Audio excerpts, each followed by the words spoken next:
Assalamualaikum warahmatullahi wabarakatuh. Perkenalkan, nama saya Erisa Puspadewi dari kelas semester 3E, NPM 1913053133, nomor absen 11. Di sini saya akan menyampaikan materi tentang hak asasi manusia atau HAM untuk mata kuliah PKN. Materi yang pertama yaitu setiap manusia yang ada di dunia ini memiliki hak dan kewajiban yang harus dijalankan. Semakin berkembangnya zaman, muncullah istilah hak asasi manusia atau HAM. Hak adalah kepunyaan atau kepemilikan, dan asasi adalah hak mendasar. Oleh karena itu, hak asasi manusia adalah hal yang mendasar dan utama yang harus dimiliki manusia sebagai bentuk pembelaan keberadaan hak manusia itu sendiri. Pengertian HAM yaitu adalah konsep hukum yang normatif yang menyatakan bahwa setiap manusia memiliki hak yang melekat pada dirinya. Hak asasi manusia berlaku kapanpun, dimanapun, dan kepada siapapun. Dalam suatu negara, hak asasi manusia setiap warganya dilindungi sebagai kewajiban negara untuk menghormati, melindungi, dan memenuhi hak asasi manusia seluruh rakyat. Pengertian HAM menurut para ahli.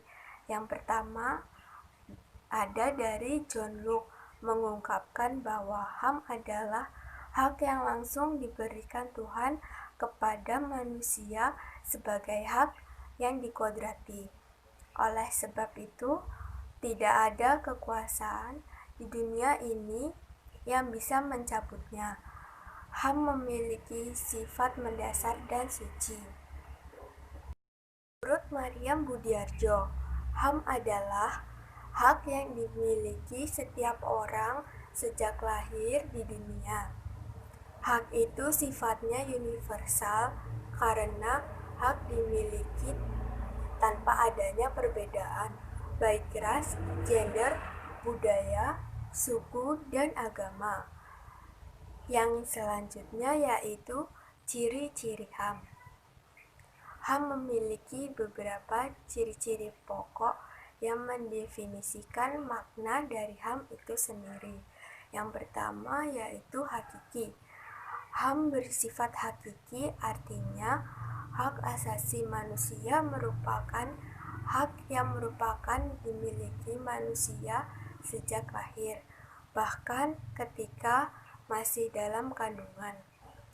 Hal ini bisa diartikan bahwa HAM adalah kodrat yang telah diberikan Tuhan untuk manusia.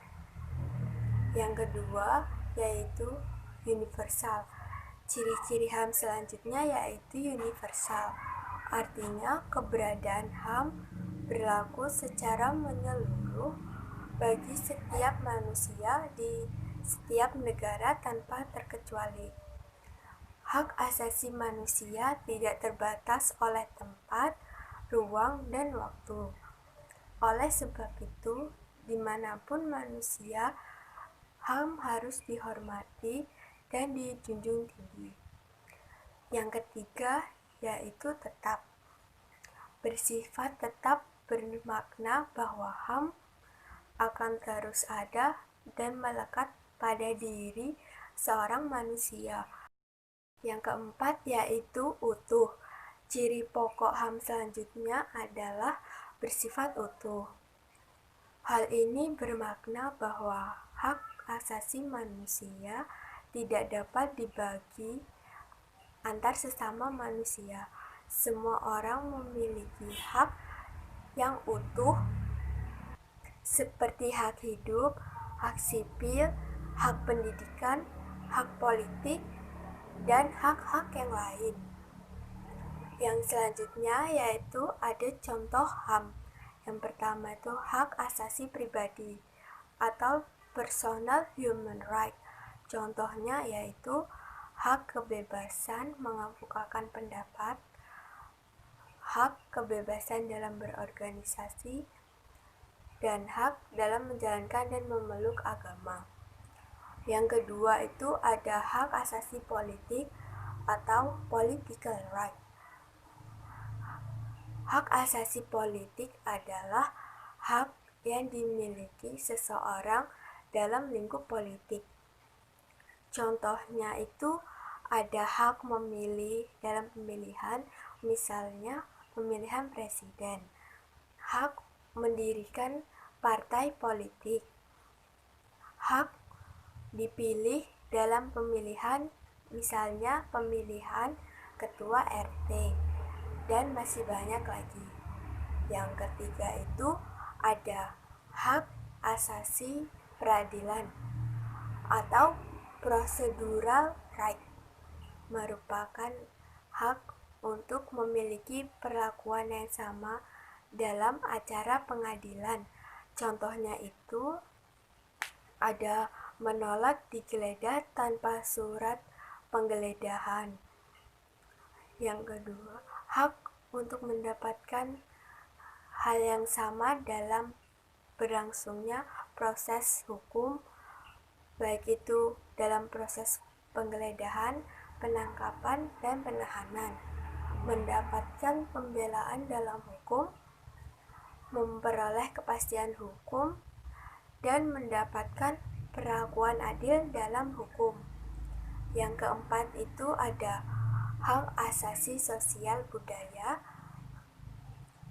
Contohnya itu ada mendapatkan pendidikan yang layak, mengembangkan bakat dan minat, memperoleh jaminan sosial, hak untuk berkomunikasi, dan hak untuk memilih menentukan pendidikan. Yang kelima itu ada hak asasi hukum atau legal equality right. Contohnya itu hak yang sama dalam proses hukum, mendapatkan layanan dan proses hukum, hak dalam perlakuan yang adil atau sama dalam hukum, dan hak mendapatkan dan memiliki pendapatan hukum dalam peradilan. Yang keenam ada hak asasi ekonomi atau property right. Hak ini menyangkut ekonomi, berarti bahwa setiap manusia mempunyai hak untuk melakukan aktivitas ekonomi. Contohnya yaitu ada kebebasan dalam membeli sesuatu, kebebasan mengadakan dan melakukan perjanjian kontrak, memiliki pekerjaan yang layak, kebebasan melakukan transaksi, hak memiliki sesuatu, dan hak untuk menikmati sesuatu. Begitulah materi tentang HAM yang dapat saya sampaikan. Bila ada salahnya saya mohon maaf, kurang dan lebihnya saya mohon maaf juga. Saya akhiri. Wassalamualaikum warahmatullahi wabarakatuh.